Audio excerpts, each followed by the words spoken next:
Se liguem aí em mais esse vídeo. Tudo bem, pessoal? Hoje quero compartilhar com vocês um problema muito sério que estou tendo com as minhas carpas há 4 semanas. Tudo isso começou num sábado. Como de costume, logo pela manhã vim até a janela para ver como os peixes estavam. E para minha tristeza e surpresa, tinham 2 carpas deitadas no fundo do lago. Eu saí logo aqui para fora para ver o que estava acontecendo. E mesmo estranhando muito aquele comportamento, eu joguei a ração e elas subiram para a superfície e se alimentaram normalmente. Já no domingo eu notei um comportamento muito estranho. Elas estavam no fundo do lago, com as nadadeiras fechadas e todas agrupadas. Mas mesmo assim eu joguei a ração, elas subiram para a superfície e se alimentaram. Mas aí já me acendeu um sinal de alerta, eu vi que alguma coisa não estava legal, né? E aí, meio preocupado, na segunda-feira eu resolvi dar uma olhada na câmera de segurança, que eu tenho uma câmera que fica exatamente apontada para o lago, para mim estar monitorando ali, né? Se nenhuma carpa pulou para fora, se não acabou a energia, né? Então eu estou sempre olhando. E para minha tristeza, novamente eu vi 2 carpas deitadas no fundo do lago, né? E hora elas levantavam, nadavam e tinha hora que elas deitavam no fundo do lago. E assim que cheguei do serviço, resolvi dar um banho de sal em todas elas. Preparei uma bacia, coloquei um sal sem iodo e dei um banho em todas elas. Isso eu fiz na segunda e na terça-feira. Mas eu percebia que o quadro só piorava. Além de elas agora ficarem no fundo do lago e também estarem deitando, tinham 2 carpas que deitavam no fundo, elas começaram a se coçar freneticamente com aquele movimento de flash no substrato. Então elas ficavam se coçando e o quadro só se agravava.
E sem saber direito o que fazer, comecei a ler vários artigos e ver vários vídeos no YouTube para tentar entender o que estava acontecendo.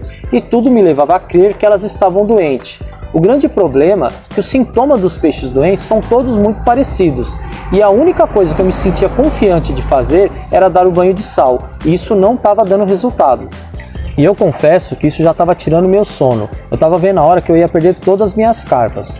Muita gente vai até falar, só são peixes, só carpas, morreu, compra outras. Só que essas carpas já estão comigo há 10 anos. E só quem tem esses peixes sabe como eles são dóceis e como a gente se apega a eles. Então resolvi entrar em contato com a Lago Carpa. Essa empresa é especializada em projetos de lagos ornamentais em Joinville, Santa Catarina. E eles também têm um canal no YouTube onde eu já tinha pego várias dicas para o meu lago. Então pelo site eu consegui falar pelo chat com um dos consultores e expliquei tudo o que estava acontecendo no meu lago. E eles me disseram que eu teria que procurar um veterinário especializado em peixes ornamentais. Como eu não conhecia nenhum na minha região, eles prontamente me deram o contato do veterinário que trata das suas carpas, que é o Dr. Vinícius. E quero deixar aqui meu profundo agradecimento à equipe da Lago Carpa. Então eu entrei em contato com o Dr. Vinícius e ele me pediu que enviasse alguns vídeos com o comportamento das carpas, que dependendo do caso ele conseguiria me fazer uma consulta online. Mas depois de analisar os vídeos, ele me disse que se fosse só pelo fato desse movimento de flash que elas estavam fazendo no fundo do lago, seria tranquilo. Mas como elas estavam deitando, ele não se sentia seguro para fazer esse atendimento pela internet, que teria que ser um atendimento presencial. E como ele é de Santa Catarina, ficaria inviável esse atendimento. Então ele me indicou um veterinário que é referência em peixes ornamentais aqui em São Paulo, que é o Dr. Pedro. E antes de continuar, quero agradecer ao Dr. Vinícius que me prestou o primeiro atendimento e, não conseguindo me atender devido à distância, prontamente me indicou um colega de profissão. Então entrei em contato com o Dr. Pedro e expliquei tudo o que estava acontecendo com minhas carpas. Ele me disse que teria que vir até o local, trazer um microscópio para poder analisar o que estava causando essa reação às carpas. Então deixamos agendado para o sábado. Já no sábado, quando ele chegou, conversamos um pouco sobre tudo o que tinha acontecido desde que elas começaram a apresentar esse comportamento. Foi aí que eu descobri 2 erros graves que eu havia cometido. Uma semana anterior ao problema, eu havia soltado no lago uma carpa que eu tinha ganhado de presente de aniversário do meu irmão. Essa carpa ficou de quarentena num laguinho que eu tenho lá embaixo. Como ela não apresentou nenhum problema, comia, se alimentava bem, eu resolvi soltar no lago.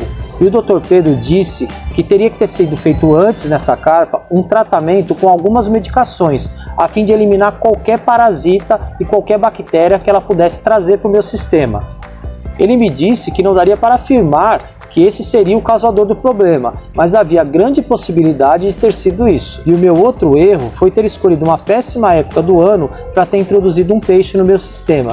Nós sabemos que no inverno, devido à queda das temperaturas, as carpas tendem a perder a imunidade e com isso ficam mais expostas a vírus, bactérias e parasitas. E agora, sabendo aonde eu errei, vamos descobrir o que está causando esse comportamento nas carpas. Então foram retiradas algumas amostras das escamas e das brancas de algumas das carpas para análise do microscópio.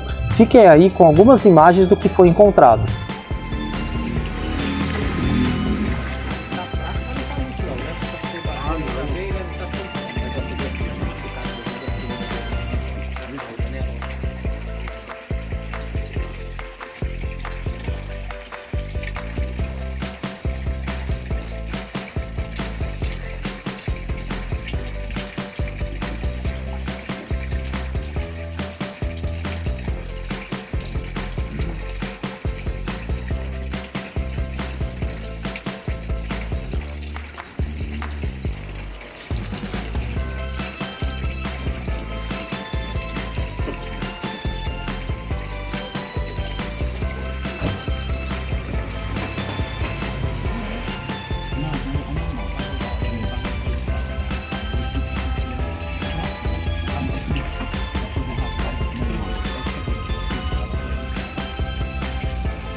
Sim, vou colocar ela aqui pra vocês verem. Nossa, se mexendo o parasita.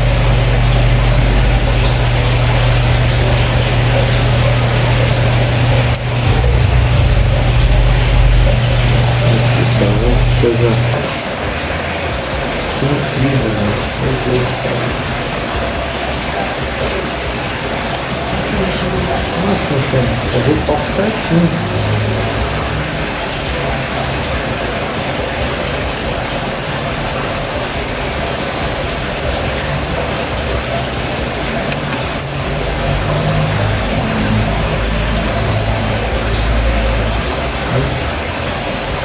Aí esse parasita, ele tem uns ganchinhos aqui, ó, deste lado, que ele gruda no peixe.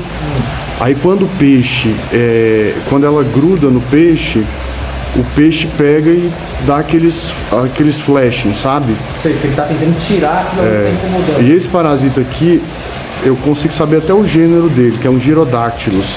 Eu consigo ver o filhotinho dele já na barriguinha dele.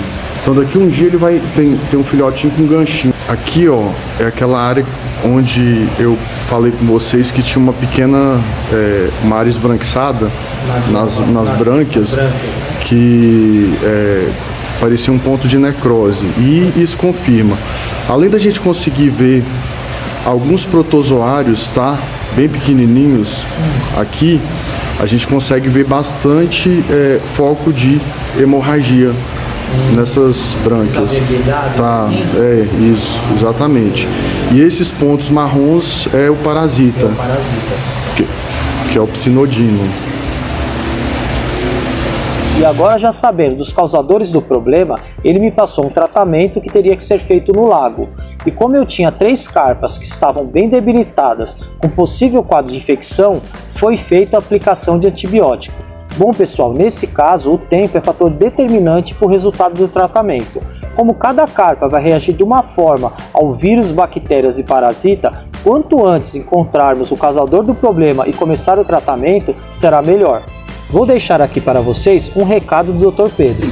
Hoje eu estou aqui em Itapevi, eu vim fazer um atendimento a domicílio de um lago de carpas, onde os animais eles começaram a apresentar alguns sinais de flash, e depois de alguns dias, o flashing é quando o peixe ele tenta se coçar contra substratos, objetos, nos aquários ou nos lagos, e esses sinais eles foram progredindo até que as carpas elas começaram a ficar deitadas.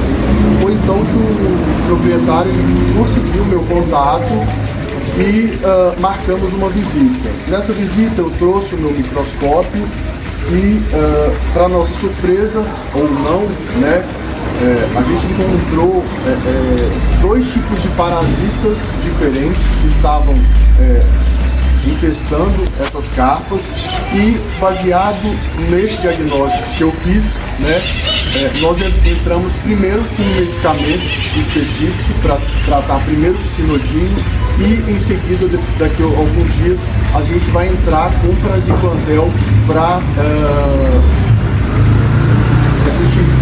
tratar as monogênias, né, que é um outro parasita que a gente também encontrou. E aliado a isso, eu também precisei fazer uma aplicação de antibióticos, porque algumas carpas elas estavam com manifestações secundárias de bactérias. Então, 3 dessas carpas nós fizemos aplicação intraperitoneal de antibiótico para que elas se recuperem mais facilmente. Então, é muito importante, e isso o proprietário ele já tinha tentado tratar esses animais anteriormente, seguindo dicas da internet, e essas dicas acabaram não tendo sucesso. Provavelmente por dosagem errada, né, de medicamento, e que a gente também não teve um diagnóstico tão preciso quanto a gente teve hoje. Então, daqui a alguns dias, ele vai me mandar mensagem e a gente vai ver como esses animais ficaram. E sempre que precisarem de ajuda, consultem sempre um profissional especializado, porque muitas vezes ele vai resolver mais facilmente o problema que você pode estar enfrentando aí com seus animais. Obrigado. Bom pessoal, então eu vou passar para vocês como as carpas estão após 4 semanas de tratamento.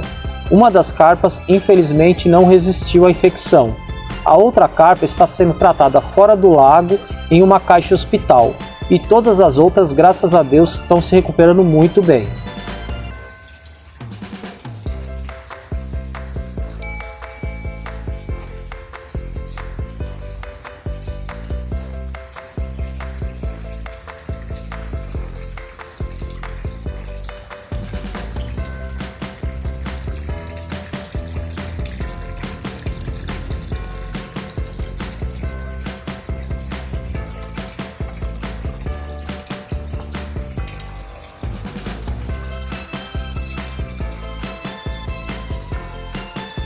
E esse tratamento ainda vai durar por algumas semanas, pois ainda falta fazer a aplicação de um outro remédio. E quero deixar aqui meu agradecimento ao Dr. Pedro por sua paciência, pois todos os dias estou relatando o comportamento das carpas e ele prontamente me responde tirando minhas dúvidas.